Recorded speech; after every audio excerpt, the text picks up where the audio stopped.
Hello? Anybody home? The roof of this truck is crusty. It's done for. There's no saving it. We're not packing it full of Bondo. So we're going to show you how to properly remove a roof skin and put on a new one. When it comes to putting metal back on a classic vehicle, I go to AMD every single time. They got the best fitting stuff out there. There's tons of companies making repop parts, but when it comes to my stuff, AMD. God, it's a roof! Wow, look at that. That's nice. Mmm.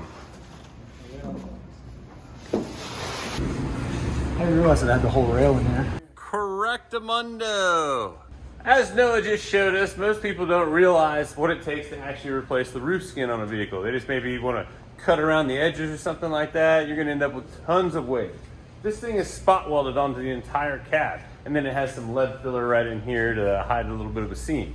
So we're going to show you how to properly cut all these spot welds, remove the lead, put it back in place, and install it just like the factory would, minus the lead.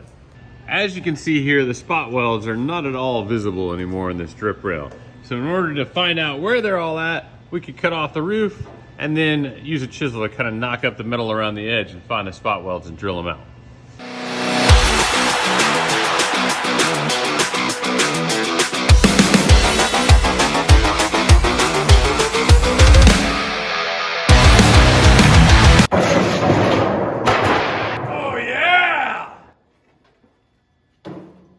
The roof is off of it, and good thing we took it off because this thing is crusty on the inside.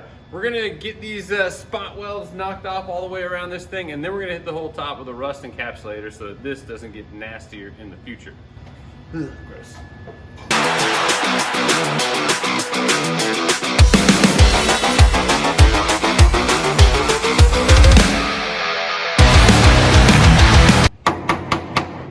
All right, so when you're taking this extra rail off here, it's held down by all these spot welds. Chisel around on it, and when the chisel stops moving, you're probably at a spot weld. Take a punch, drive a little guider in it. You can use a regular drill bit, but this is a spot weld cutter. It means it has a little guide bit up here, but this is the part that's actually doing the spot weld chewing. So you push the little guide onto your punch hole and use that exterior hole cutter to cut your spot weld off.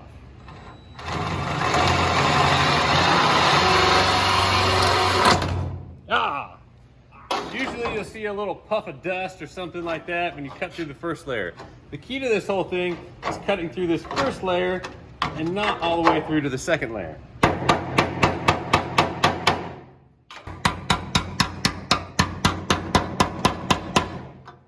There's one.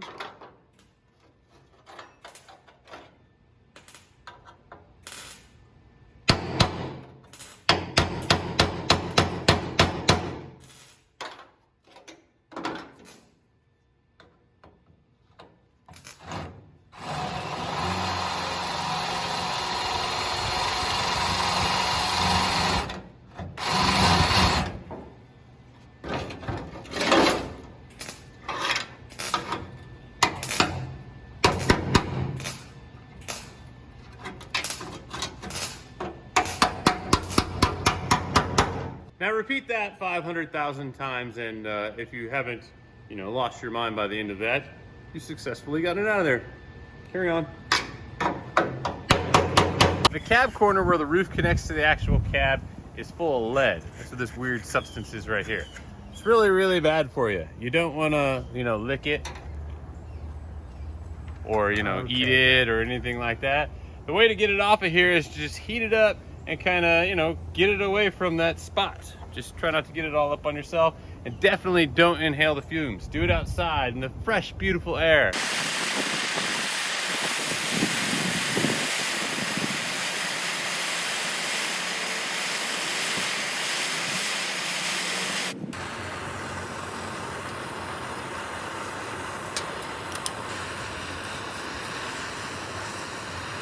When you get a new roof skin, usually there's these little tabs on here. Those aren't for anything except for them to hang this thing while they're coating it. So you can just nip those little things off.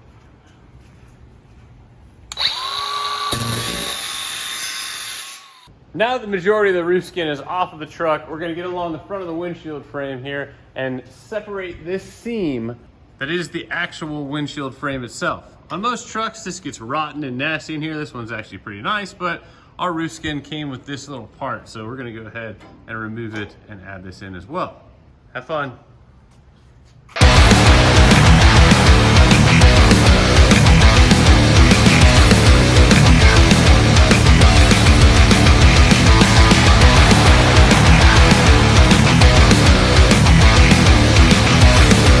Right on. All those spot welds just busted right off. Easy peasy, huh? Yep. Cool. All right, let's finish this. Oh my goodness. Yeah. Oh my goodness. Well, Yay. yay. Violence.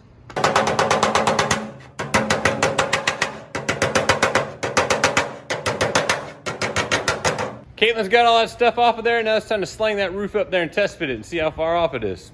Probably pretty close. The roof.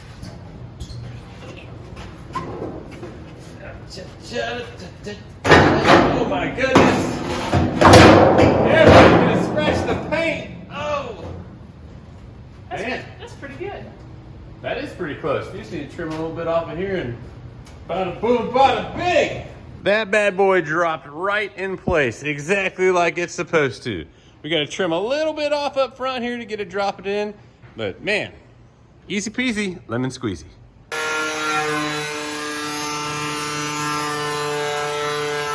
Now that we've got everything prepped on top, we're going to encapsulate the rust that's in the inner structure of the roof.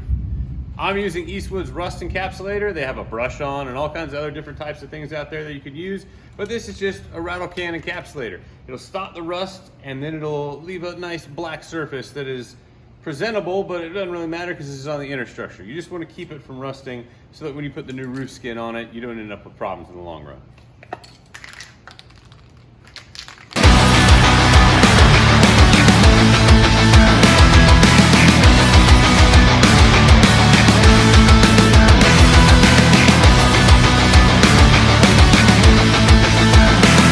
Now that we've got the roof on there the way that we like it, we're gonna do things a little bit differently. From the factory, they would have used a spot welder, a little clampy type thing with pinpoints to get the metal to fuse together in itty bitty little spots. Spot welders are kind of a pain in the butt. They're big, they're heavy. I have one, but I hate using the thing. I'm gonna drill some holes all along where the spot welds will be on this new roof, and then we'll clamp it into place onto the cab and use those little holes as our spot welds. You take the MIG, you put it in the hole, give it a little and boom, there you go. Just like a Dairy Queen ice cream cone.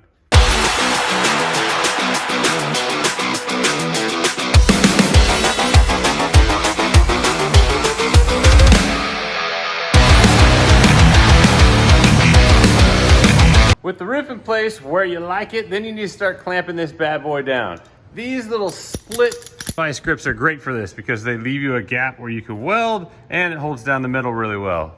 So those work, you know, your little pinchy clamps, all kind of C-clamps, whatever you got, but just clamp the ever-loving dickens out of this bad boy and then get to welding. Ready?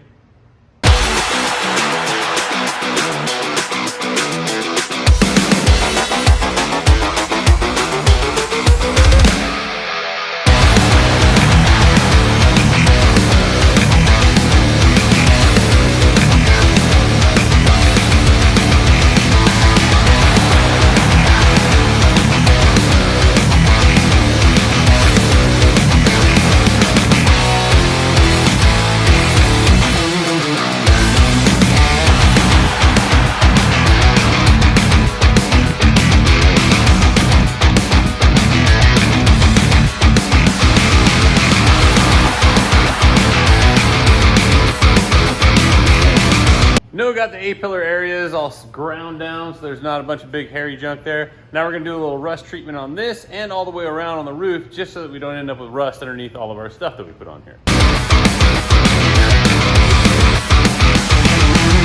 Now that the OSPO's on, let it dry for a couple of hours and clean it off with denatured alcohol.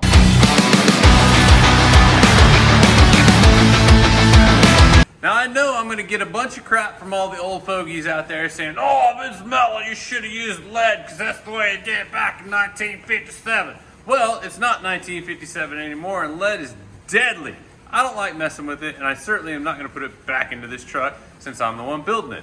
But you don't want to use body filler because that's just going to crack and pop out of there. They used lead in that area for a reason. It needed to be able to flex because the cab, it moves, you know, metal stretches, all that kind of jazz. So you got to use some kind of a filler like all metal or one of those tiger hair type jobbers, something that allows it to flex. It's a very small amount of flexing, but it does flex. I like to use a carbon fiber filler. This is an SMC bond and fill. That means that you can use it to bond panels, you can use it to fill holes, you can do all kinds of crazy stuff with it. But I love using this on race cars because it has a little bit of carbon fiber in it. Extra strength, and it still allows things to move. Yeah, it looks like, you know, hairy old cat poop. I don't want to be waiting around all day, so I use a pretty good amount of hardener. Oh yeah, that's a lot. That's a lot. That's a lot.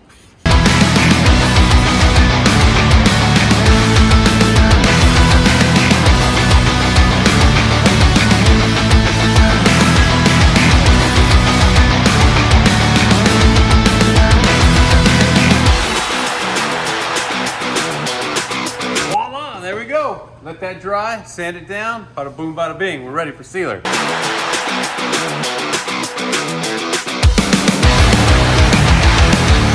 The roof line's nice and clean. Now it's time to seal in all this good work with some epoxy primer.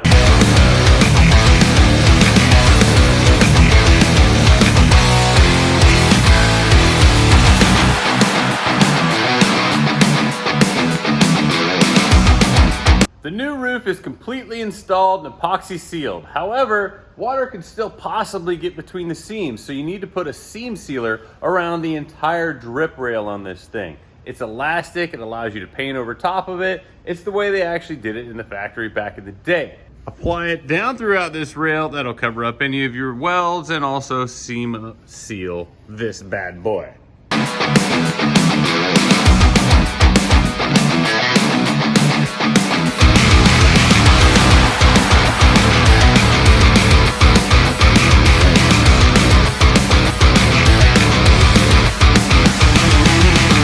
Give this stuff a day or so to dry, and then you can sand it and make it however smooth you want it to be, and then you're ready to paint this roof. That is a complete roof install from start to finish. I hope you guys enjoyed it, found it informative. If you got any comments, questions, put them down below. Subscribe, like, and follow along to see what other crazy stuff we got going on. Don't forget, this is part of a gigantic build series for this huge truck that we're building.